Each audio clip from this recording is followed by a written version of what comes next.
everybody, welcome back to Drug Talk. As always, I'm your host, Garrett Campbell. Today we're going to be discussing a medication known as Paliperidone. Its brand name for the injectable formulation is Invega. Now before I talk about the medication itself, just keep in mind that this channel is for information purposes only and not to be used as a source for recommendations for your personal health care. So paliperidone palmitate is hydrolyzed to paliperidone, which is the major active metabolite of risperidone. Its activity is thought to be caused by the antagonism of both central dopamine D2 receptors as well as serotonin 5-HT2A receptors. It also has antagonistic properties on the alpha-1 adrenergic receptors, alpha-2 adrenergic receptors, as well as histamine receptors. In terms of indications for use, paliperidone is indicated to be used in the treatment of schizophrenia.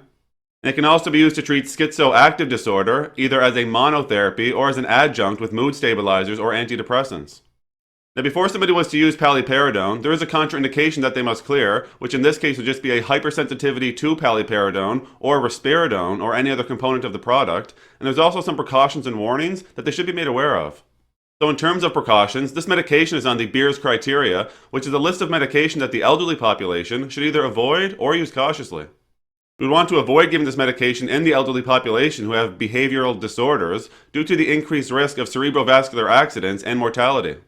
QT interval prolongation has been reported with the use of paliperidone, so we would want to avoid giving this medication to patients who have cardiac arrhythmias or congenital long QT syndrome. Hypotension or syncope, also known as fainting, has been reported with the use of this medication, so it should be used cautiously in patients who have cardiovascular or cerebrovascular diseases or have other conditions that put them at an increased risk of developing hypotension. Elderly patients who use this medication would have an increased risk of developing tardive dyskinesias, especially elderly women. Hyperglycemia or high blood sugar levels have been reported in patients using atypical antipsychotics, such as paliperidone, so this should be monitored during therapy. Patients with diabetes or patients at risk of developing diabetes have an increased risk of experiencing hyperglycemia, again high blood sugar, while using this medication. Patients should be made aware that weight gain may occur with the use of atypical antipsychotics, and dyslipidemias have also been reported. This medication should be used cautiously in patients who have conditions that may elevate their body temperature. Falls that could lead to fractures may occur with the use of this medication due to the somnolence or postural hypotension that could occur. Anaphylaxis, angioedema, and other hypersensitivity reactions have been reported with the use of paliperidone.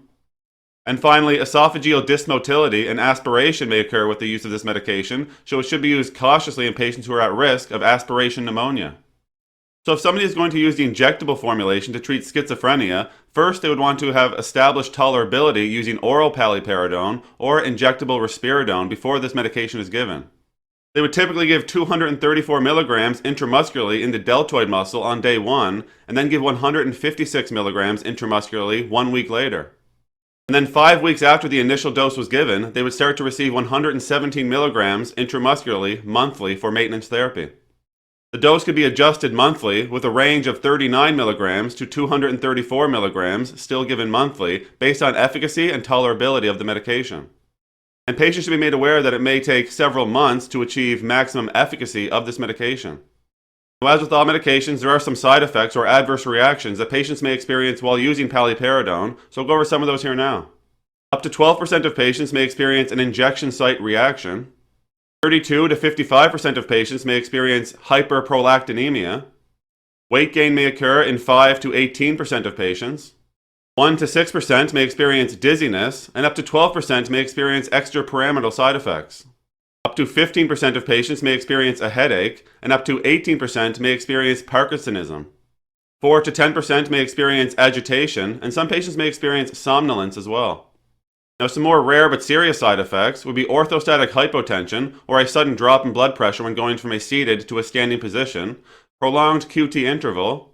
Less than 1% may experience syncope or fainting. Less than 1% may experience a seizure. Anaphylaxis may occur, as well as priapism. That's all we're going to talk about today with paliperidone. As always, I'm very thankful you took the time to go by and watch one of my videos. If you found the information valuable and you'd like to help grow this channel, you can like the videos, share the videos, or most importantly, subscribe to the YouTube channel. There's also some links in the description you can check out as well. That's it for today. Take care.